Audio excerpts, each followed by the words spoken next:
Friends, good afternoon.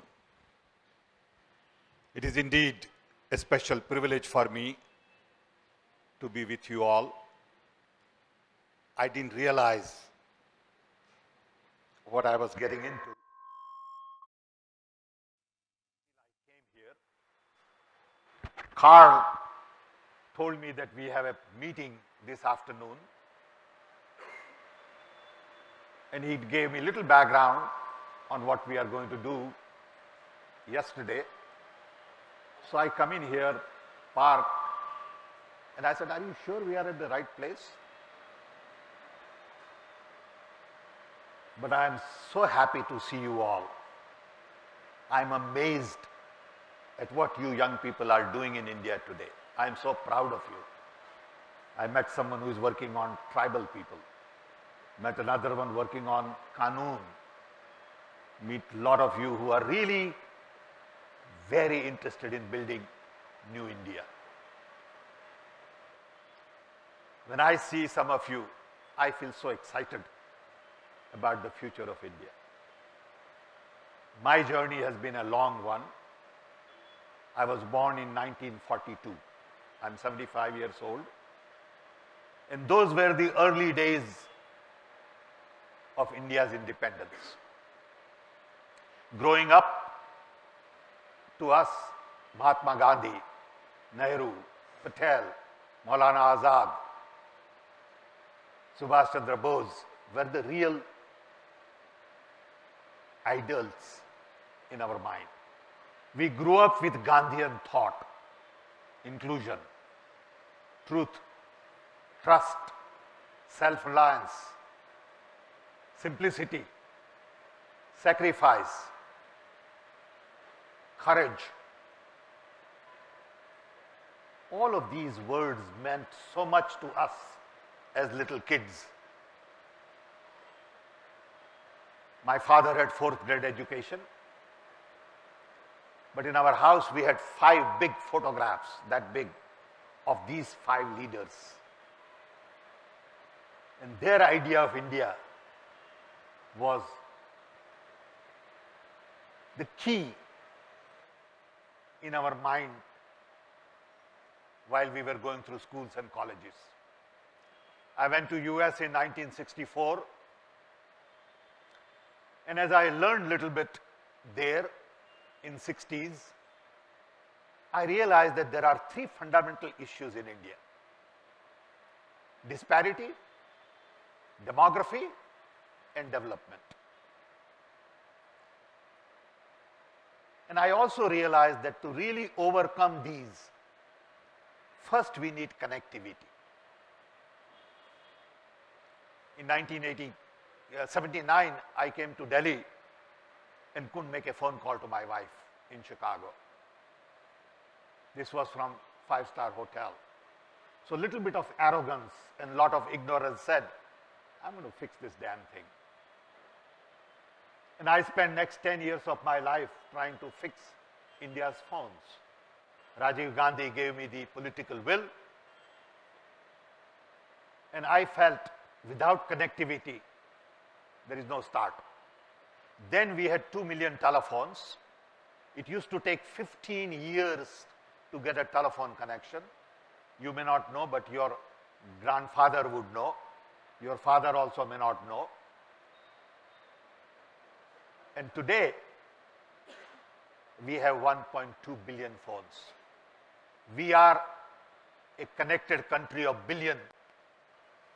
The key question is, what do you do with this connectivity?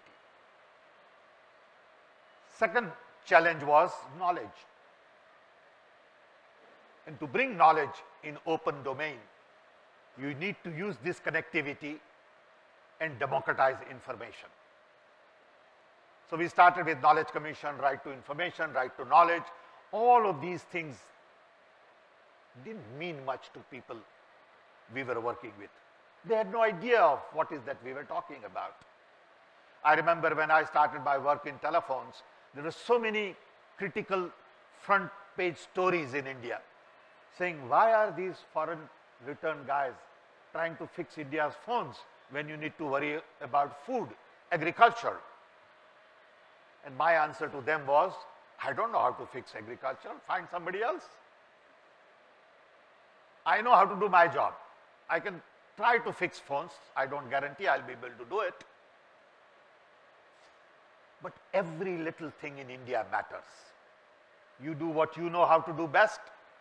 Somebody else knows something else. And we all add little drop here, little drop there. And then hopefully it adds up. All the things that we dreamt of many years ago, you are really making it happen. Without your support, all of our work will be lost. Nobody will even understand. To me, open government is the key. Open data is the foundation. So when Obama came here, he and I spent half an hour, and I tried to explain to him what we are doing in India by putting more fiber to connect rural India. We connected him to Rajasthan.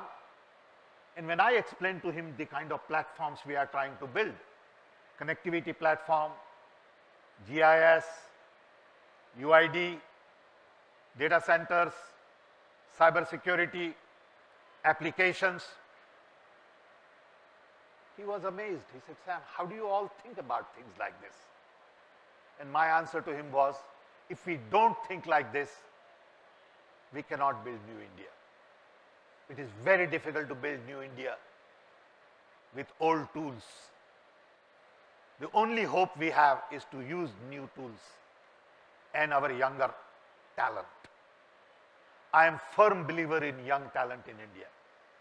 When I started CDOT in 1984, average age of the organization was 23.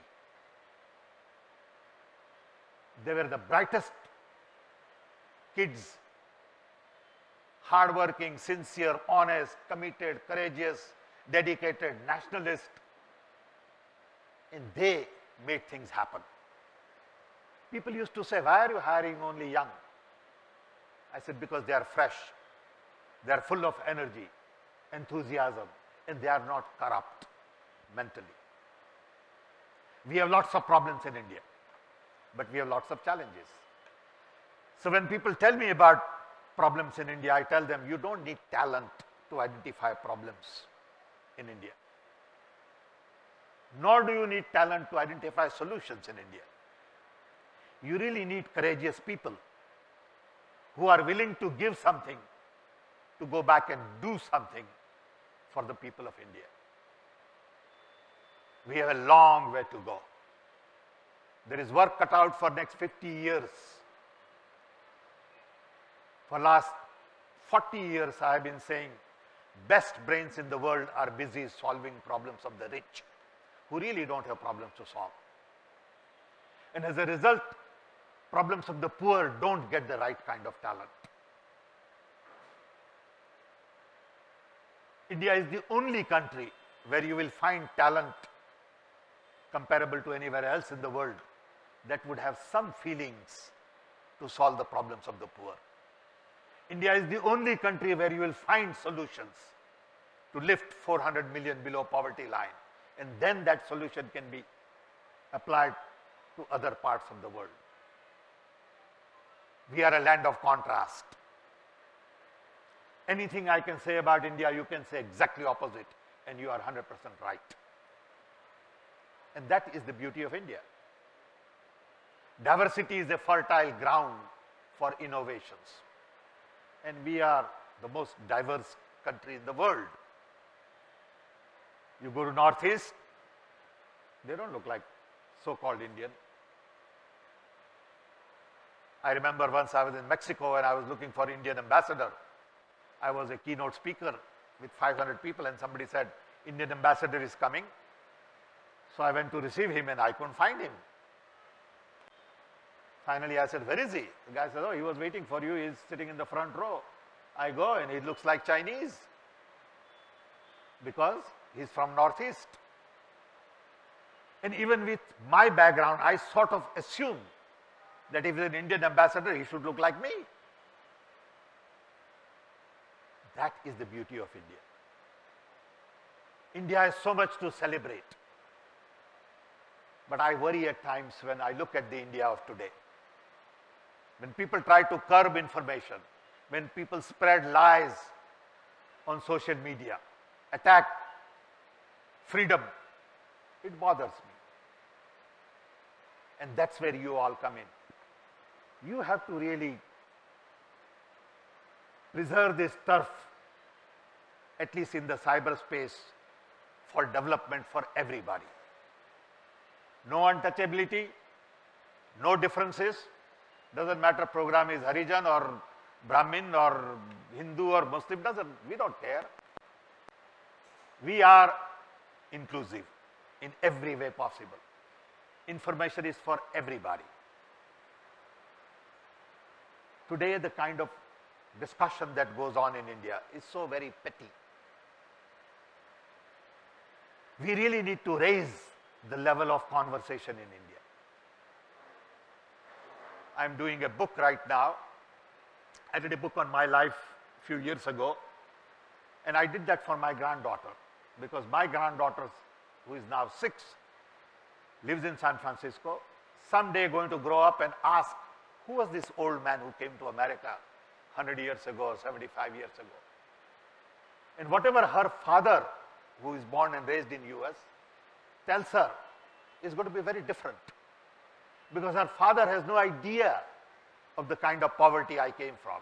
He cannot even comprehend that I was born in a small little tribal village in India, where my mother delivered 8 kids all at home. No doctor, no nurse, no hospital, no pharmacy, nothing. No schools. And even if I tell them this, they think Dad is making it up. This cannot be reality. It is that India we have to change. If we don't use technology to lift 400 million below poverty line to something respectable, we haven't done our job. We don't want to build an India where there are more billionaires. If they are, more power to them. I have nothing against them. But I want to use technology to transform everything in India. And that can only come from knowledge. That can only come from people like you. That can only come from openness.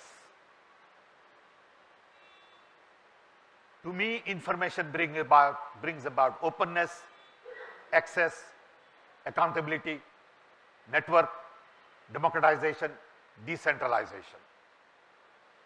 All of these things are Gandhian. If Gandhi was to arrive today, he would be so happy to meet you.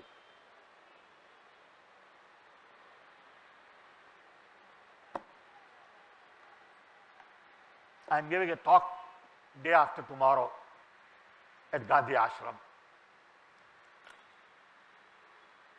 This is, in fact, Carl and I spent last year, October 2nd, at Gandhi Ashram.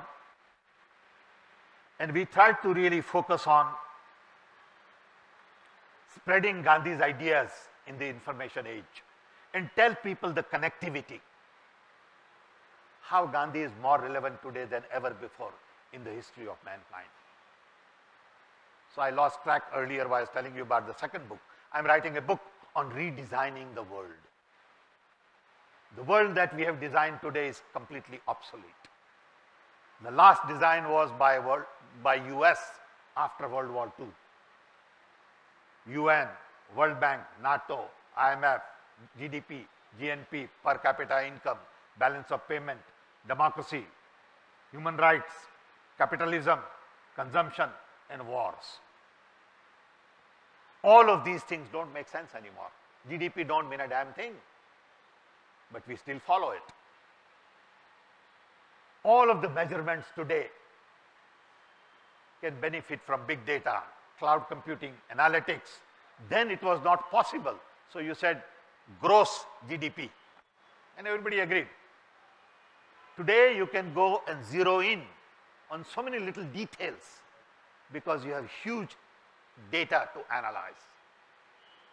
I'm so happy that someone here is taking all the data from the court, putting it on web.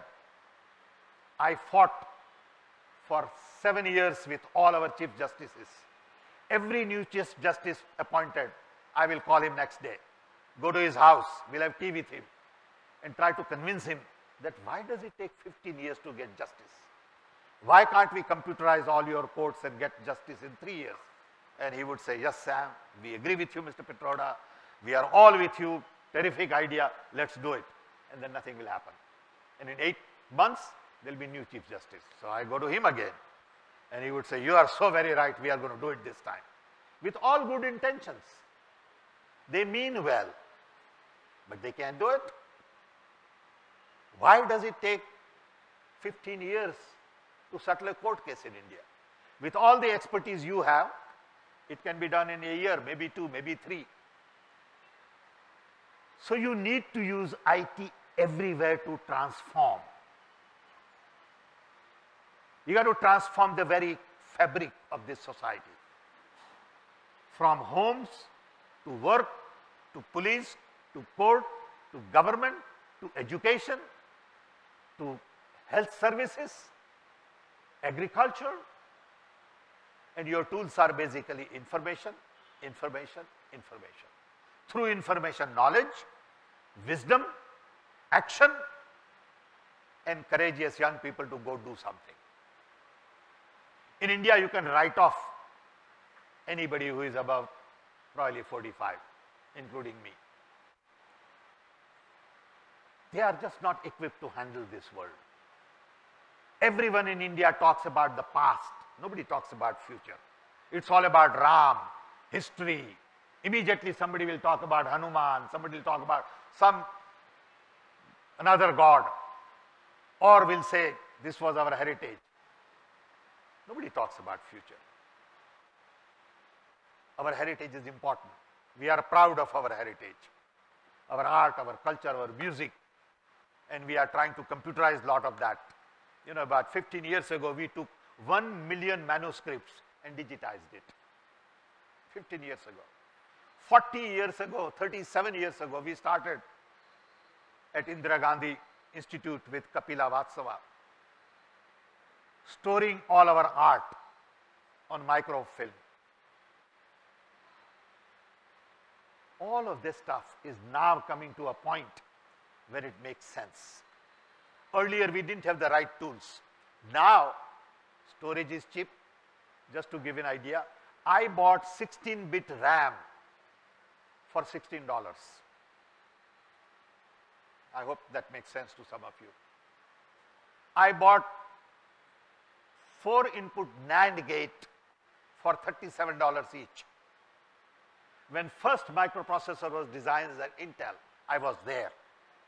All the Intel founders were friends of mine, Bob Noyce, Lester Hogan, Gordon Moore, and first 4-bit processor, I used it for telephony. And we thought that was a miracle. And we thought, my God, what a powerful tool. And look what you have today. You are sitting with gigabits and terabits and so much processing power just in your cell phone. And this is changing India. But it has to change in the way you want it to change, not in the way somebody sitting in US wants it to change.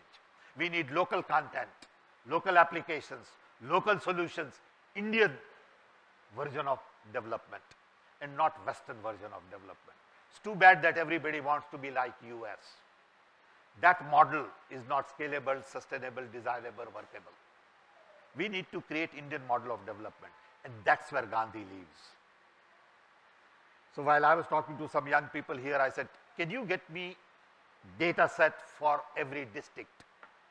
What I want is for every district, everything should be available online.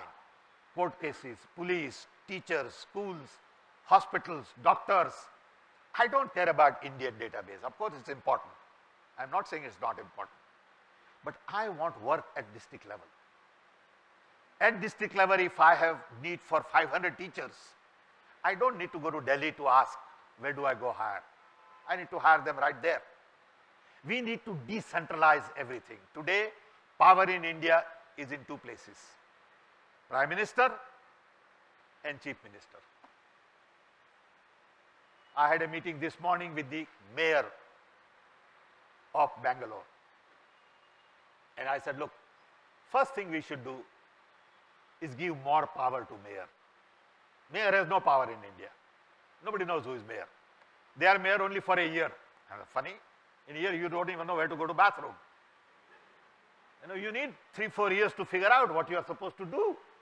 But the reason behind 1 year is we don't give you time to figure it out. So we can do whatever we are doing and you go cut ribbons.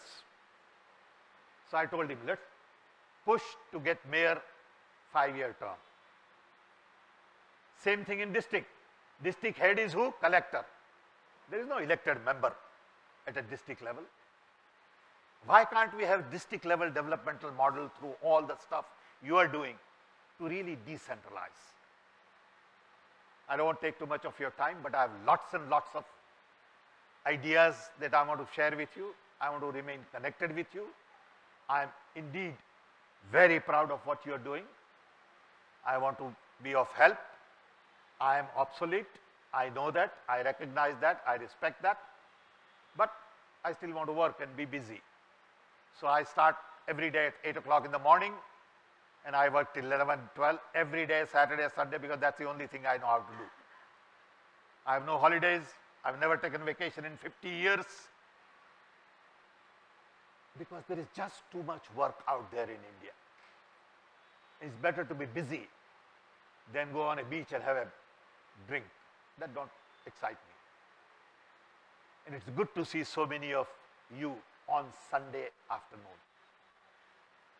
And I really, really appreciate your coming to Sunday afternoon because this is the only slot I had available.